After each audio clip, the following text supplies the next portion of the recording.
முயற்சி செய்ய தைரியம். ஒருமுறை ஷாம் என்ற சிறுவன் சைக்கிள் ஓட்டக் கற்றுக்கொள்ள விரும்பினான்.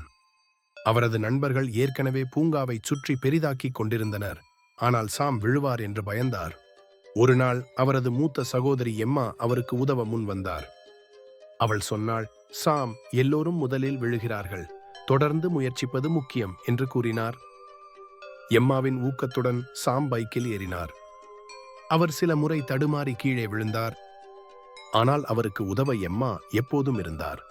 ஒவ்வொரு முறையும் அவர் கொஞ்சம் மேம்பட்டார். சில நாட்கள் பயிற்சிக்கு பிறகு சாம் விழாமல் சவாரி செய்ய முடிந்தது. அவர் தன்னை பற்றி மிகவும் பெருமைப்பட்டார். புதிய விஷயங்களை முயற்சிப்பது பயமாக இருக்கலாம், ஆனால் தைரியம் மற்றும் விடாமுயற்சியுடன் அவர் எதையும் சாதிக்க முடியும் என்பதை அவர் கற்றுக்கொண்டார்.